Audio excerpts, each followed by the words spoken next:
যেগুলো দেখতে পাচ্ছেন এগুলো মূলত টমেটো। আমরা যারা বাঙালি আছি টমেটো আমরা নিজেরা খাই না, বরঞ্চ গরু, ছাগল, ভেড়া ইত্যাদি দিয়ে আমাদের গ্রাম এলাকায় দেখা যায় যে এগুলোই বেশি খায়। আসলেই বাঙালি হলো টমেটো না খেয়ে আঙুর, আপেল, বেদেনা এগুলো খেতে চায় বা এগুলোর পাগল। আর ইউরোপের দেশ পোল্যান্ড, শুধু পোল্যান্ড না, ইউরোপের সকল দেশেই টমেটোর এত চাহিদা, আর টমেটো যে এত পুষ্টিগুণ সমৃদ্ধ, দেখা যায় যে ওরা দুটা রুটি খায় একটা টমেটো খায়, কিন্তু আপেল খায় না। আপেল ওদের গাছে পড়ে থাকে, নিচে পচে যায়।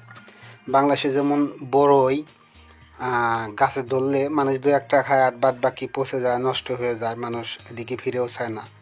কিন্তু টমেটোর এত গুণাগুণ এবং টমেটো এত পছন্দ করে এই ইউরোপের মানুষজন, সেটা আপনি নিজ চোখে না দেখলে বিশ্বাস করবেন না। এখন যেটা দেখতে পাচ্ছেন সেটা হলো শশা। আমরা মূলত বাঙালিরা শশাগুলো সালাদ হিসেবে খাই, বা মাঝে মাঝে এমনি কাঁচাও খেয়ে থাকি, বা ধর্মীয় বা বিবাহের অনুষ্ঠানে আমরা শশাগুলো খেয়ে থাকি। কিন্তু ইউরোপের দেশ পোল্যান্ডের মানুষজন এই শশাগুলো বিভিন্ন প্রক্রিয়ায় বাজারজাত করে। যেমন এই যে এখন যে দেখতে পাচ্ছেন এটা শশার একটা রূপ, এবং শশা এরকম করে প্যাকেটিং করে হালকা টক সহ খায় এবং খেতে খুব দারুণ লাগে। আসলেই কিছু জিনিস আছে যে আপনি না খেলে আপনাকে বলে আমি বোঝাইতে পারবো না, আপনি যখন খাবেন। তবে এটা শুধু একটা ব্র্যান্ড, টক থাকে, ঝাল থাকে, আবার শুধু শশা থাকে, এরকম নানান রকমভাবে প্রক্রিয়াজাত করে এই শশাগুলো ওরা বিক্রি করে। এটা জেনে থাকবেন যে পোল্যান্ড মূলত শীত প্রধান দেশ।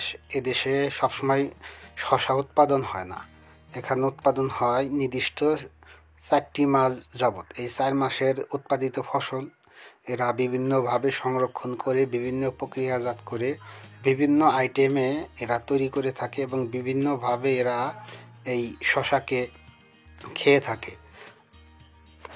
আর এই যে দেখতেছেন বোতলগুলো আসতেছে, ক্যানগুলো আসতেছে, এই ক্যানগুলো মূলত টমেটো সসের। এই টমেটো সসগুলো ওরা এত ভালোবাসে এবং এমনভাবে খেয়ে থাকে যা আপনি কল্পনাও করতে পারবেন না।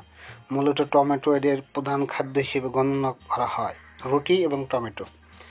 এই যে টমেটোর সসগুলো এখানে নির্ভেজাল, আমি ফ্যাক্টরিতে কাজ করি, আমি জানি এখানে টমেটোর সাথে মিষ্টি কুমড়া মেশানো হয় না বাঙালিদের মতো।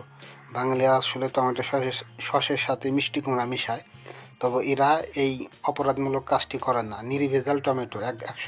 এখন যা দেখতে পাচ্ছেন এগুলো মূলত পাতাকপি। আমরা যে পাতাকপিগুলো খেয়ে থাকি বাংলাদেশেও পাওয়া যায়, এক ধরনের লাল পাতাকপি পাওয়া যায়, দেখতে অনেকটা লাল টকটকে। এই পাতাকপিগুলো প্রক্রিয়াজাত করে এই পাতাকপিগুলো ওরা খেয়ে থাকে। আসলে আমরা পাতাকপিগুলো শুধু রান্না করে খাই, এরা এইভাবে সালাদ হিসেবে খেয়ে থাকে।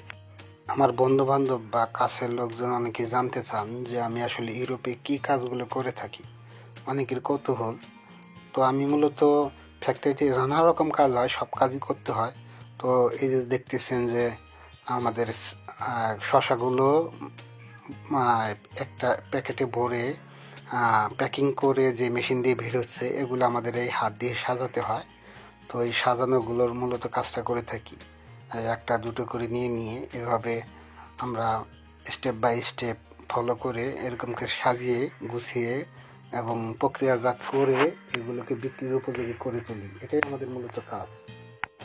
কখনো শশাকে কার্টন করতে হয়, কখনো বা এই যে টমেটোগুলো বা সসগুলো এগুলো এভাবে কার্টন করে রাখতে হয়। এই কার্টনগুলোর উপরে বা এই খালি প্যাকেট বা খালি ক্যানের উপরে আমরা স্টিকার লাগিয়ে তা বাজারজাত করার জন্য প্রস্তুত করে থাকি। এইটাই মূলত কাজ আমাদের।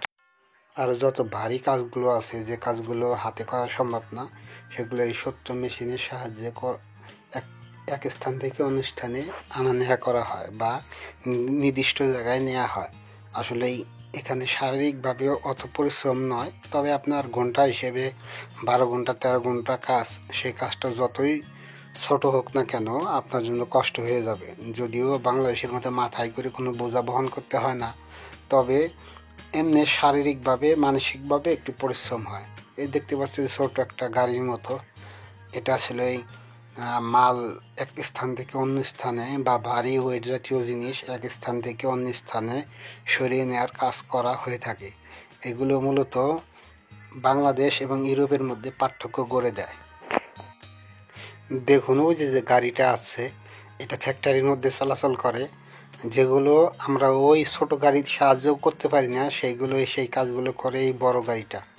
এই যে গাড়িটা, এটা আসলেই গাড়ি না, এটাকে কি বলে পুলিশ ভাষায় তাও আমি জানি না। এর মূলত বড় বড় মাল সরবরাহ করে এই গাড়িটা করে, এটাই এই গাড়িটার কাজ। এখন আপনার চোখের সামনে যা দেখতে পাচ্ছেন সেগুলো হচ্ছে ছোলা। আসলেই পোল্যান্ডের মানুষ ছোলা খেতে ভীষণ পছন্দ করে এবং ছোলাগুলো তারা নিয়মিতই খেয়ে থাকে। ছোলা বিভিন্ন প্রক্রিয়ায় বিভিন্ন আইটেমে এদের সামনে উপস্থাপন করা হয়। আমাদের কাজগুলো হচ্ছে সেই মেশিন থেকে বের হওয়া ছোলাগুলো বিভিন্ন কার্টুনে করে বিভিন্ন কাজ আমাদের থাকে, সেই কাজগুলো সম্পন্ন করা, এটাই আমাদের কাজ মূলত।